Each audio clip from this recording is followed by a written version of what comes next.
gosh, we have girls in the house. Oh, excuse me. Right. Low man. Ride 'em cowgirl. I mean, ride 'em cowboy. Did you want to start? No, God, no, I look hideous. Look away. No, you don't. Look how adorable and cute this man is. We're so lucky. And I am excited. Chewbacca died for your job. Well, Force Awakens and died. But that's okay, because guess what? We go way back. Not yet. I'm sure you've had many forces.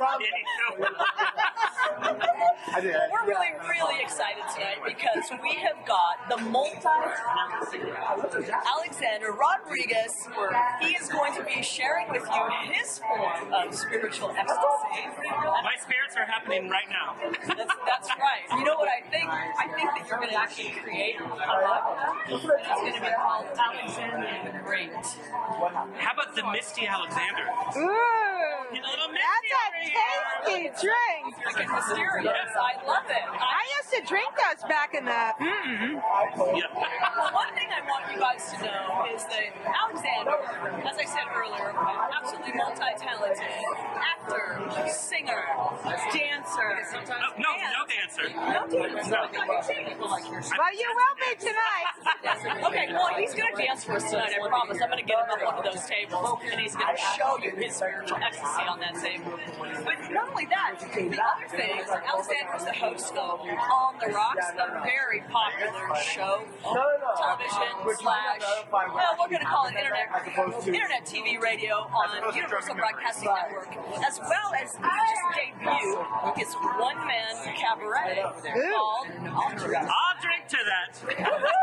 And so now we're going to have a toast, and then we're going to come back, and we're just going to let Alexander talk and just tell us all about himself, and you're going to have fun, so stay tuned. I'll drink to that. Now he's here. We're talking about spiritual ecstasy. Spiritual ecstasy. So spiritual gangbang. There's like Gandhi and Buddha, and like everybody's just giving it. Right. And Jesus is actually leading the way. Jesus, like, you go, girl. It's like you just. I like to have fun. Even if you have no money in the bank, you can still have fun hanging out with a friend or walking down the street. Be so proud of who you are. No matter the circumstance, and always put your best foot forward. Here's what I want to know. Okay. Are you a top or are you a bottom? Well, in scientific terms, I am physically a top. Not out of want. I kind of don't want it either. I'm physically a top. Emotionally, I think I'm a bottom, which confuses a lot of people. I'm like a blouse. I'm a feminine top. Unbuttoned down to the mid. But I'm telling you, going on a date, like you go through the whole dinner thing, you're like, ugh. You go to the movie, and then you get back, you're like, okay. And then they're like, okay, turn around. You're like, no, that's not happening. And I'll be honest, growing up in a very strict Catholic household, you didn't talk about sex. You didn't talk about bathroom stuff, which is maybe why I have some issues with bottoming. Like, you just didn't talk about that. If you passed gas, I can't even say the word.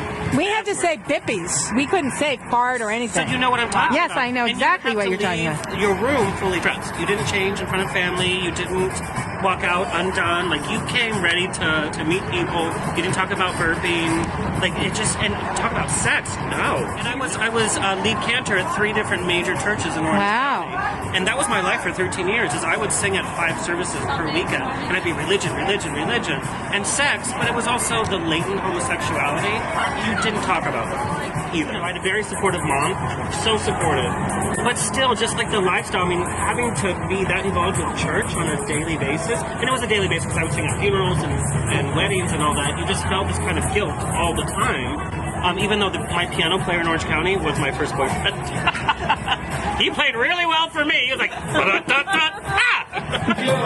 spiritual ecstasy.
I miss her, but it makes me so angry, that we still don't have a cure for Alzheimer's, and we still don't understand the brain, and that this woman who is so regal, with so much love to give, has been stripped of it. It's actually, I'm not an openly emotional person, and it's the one thing that can make me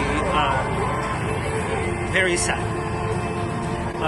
And I just miss my grandma. I miss her.